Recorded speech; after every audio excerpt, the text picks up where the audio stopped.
When I saw him standing at the school gates, taller than I imagined, I nearly collapsed.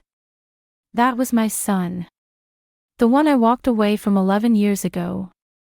He was wearing a navy hoodie and had a backpack slung over one shoulder. His hair was lighter than I remembered, and he had Daniel's jawline, strong, unshakable. He looked fine. Like a normal kid. Like he hadn't been broken by my absence. And that alone shattered me more than if he had looked damaged. I stayed across the street, hidden behind the frame of my car window, fingers shaking on the steering wheel. I hadn't planned to come here. Not this soon. But once I drove past the school by accident, if that's what it was, I couldn't help myself. That was Liam. My son. The boy I left behind when he was just 2. I know what you're probably thinking. How could a mother just walk away from her baby? Believe me, I've asked myself the same question every day for the past 11 years. The truth is, I wasn't ready. Not for motherhood, not for the exhaustion. Not for the way it swallowed me whole. I loved him, but I was drowning. And instead of asking for help, I ran. I left a note. Just a stupid, cowardly note. I didn't even have the decency to say goodbye face to face to Daniel or Liam. I told myself they'd be better off. Daniel was always the steady one. He would raise Liam right. Without me to drag them down. And I convinced myself of that for over a decade. Until my mom died last spring. She left me a shoebox, filled with photos of Liam. Letters from Daniel. Updates. Birthday pictures. Drawings he made in kindergarten. Every single year, Daniel had sent something. And I never opened them. I just shoved them in a closet, refusing to feel anything. But when I sat on my childhood bedroom floor after the funeral, surrounded by Liam's drawings, little stick figures of him and his dad, I broke. Something inside me cracked wide open. So I came back. Not to reclaim him, not to pretend like I deserve a Mother of the Year badge. I came back because I'm tired of hiding. I'm tired of running from the damage I caused.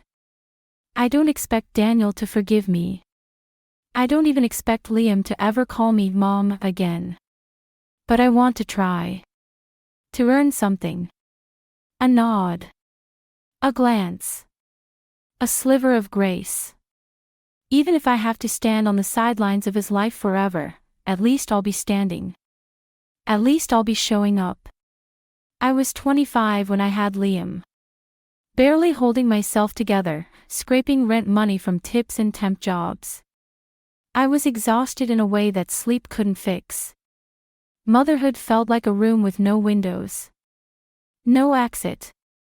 Just endless crying, dishes, laundry, and the crushing weight of being needed every second. Daniel tried. God, he really tried. He was everything I wasn't: steady, nurturing, endlessly patient. He'd rock Liam for hours while I stared blankly at the wall.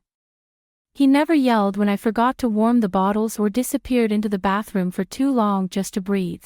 He held the whole house together with one arm while cradling a screaming baby in the other. And still, I felt like I was suffocating. I didn't hate Liam. I didn't even hate Daniel.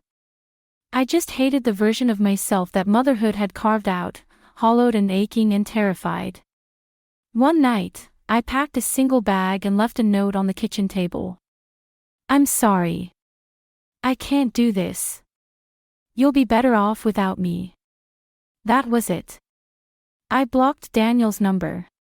Deleted our mutual friends. Changed cities. Started over. And for a while, I pretended I could forget. But I never really did. Every July 8th, I woke up already crying. Every year on his birthday, I'd bake a cupcake, stare at it, and throw it away. Mother's Day felt like a joke I wasn't in on. I avoided parks. Skipped aisles with baby clothes. Pretended the pain wasn't growing teeth inside me. Daniel tried to reach me. At first, I deleted the messages unread. Then he started sending letters, pictures, updates. Every year, one envelope, always addressed in his careful handwriting. Always signed, for Liam's sake. I shoved them in a shoebox and buried it in the back of my closet. I told myself I didn't deserve to see how he was growing up. That I didn't have the right. And then, my mother died. When I came back home for the funeral, I found the shoebox waiting for me in her closet. She'd kept it.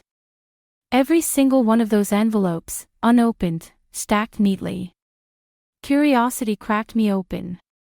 The first photo I pulled out was of Liam holding a drawing, stick figures of him and Daniel, with the sun in the corner and a big, empty space next to them labeled them. I fell to the floor. I opened every envelope that night. 11 years of smiles I had missed. Milestones I hadn't earned. Love that grew without me. He never gave up on reminding me I had a child. I just never had the courage to open those envelopes, until now.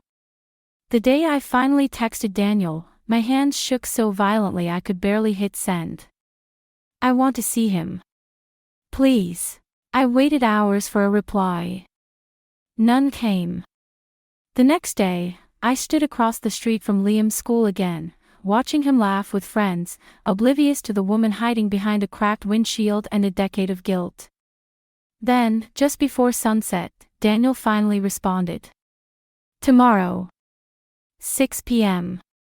Cafe on Maple. Alone. I arrived early. Sat in the corner, picking at a napkin until it shredded between my fingers. When he walked in, time seemed to fold over on itself. Same shoulders, same tired eyes, but different somehow. Sharper. Colder. He didn't hug me. Didn't sit gently. Just slid into the booth and stared. I opened my mouth, but nothing came out. My voice felt buried under rubble. He broke the silence first. Calm, steady. But I could hear the tremor underneath. You don't get to waltz back in and call yourself his mother. I flinched. Daniel leaned forward slightly, eyes fixed on mine. You left. You walked out and never looked back. Do you know how many nights I held him while he screamed for you? His voice cracked, just once. He used to ask if you died. I told him no. That you were just, far away. Tears welled up, but I didn't let them fall. I didn't deserve that comfort. He stopped asking when he turned 5. Daniel added, softer now. Just, stopped. Like his heart decided to forget before it broke completely. I don't want custody, I whispered. I'm not here to ruin anything or take him away. I just want a chance to be near him. To earn back something. Anything. Daniel looked away for a long moment, like he was calculating whether to scream, cry, or walk out. Then he said, flatly, you want to earn it? Then you do it on my terms. You don't talk to him unless I say so. You don't show up at school or anywhere he might feel ambushed.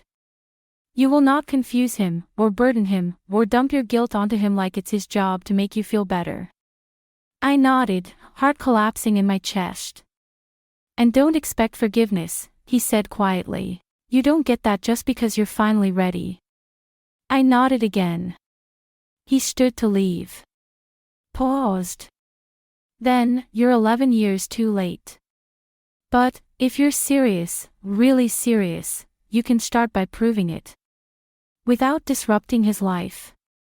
I watched him walk out, feeling like I'd just been hit by a semi made of every mistake I'd ever made. But he hadn't said no. He hadn't shut the door completely. And that tiny crack was all I had left to crawl through. I moved back 2 weeks later. Rented a tiny apartment above a laundromat on the edge of town. It wasn't glamorous, but it was close enough to the school that I could walk past every morning, pretending I had somewhere else to be. I got a job at the local bakery. Early mornings, sore feet, flour in my hair. But it kept me busy. And the owner, a kind widow named June, didn't ask questions when I said I was starting over. I didn't try to contact Daniel again. I stuck to the terms. Instead, I found quiet ways to show up. I signed up to volunteer for the school's fall carnival. Not as myself. Just a name on a clipboard. I set up folding chairs, carried boxes of juice, glued fake spider webs to the gym ceiling. I kept my head down. And he was there. Liam. My son. Running around in a superhero costume, laughing with friends. He was taller now. More confident. He had Daniel's smile, wide and real. And every time I caught a glimpse of it, something inside me both lit up and broke apart.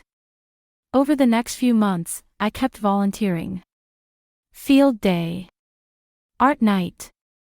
A book fair. I stayed in the background, unseen, unnoticed, but present. Until one afternoon in late spring. The kids were walking out to the buses, and Liam tripped on the curb. His book scattered. His knee scraped. Before I could stop myself, I rushed forward. I knelt beside him, brushing gravel from his palm. "Are you okay?" I asked, voice shaking. He blinked at me, confused.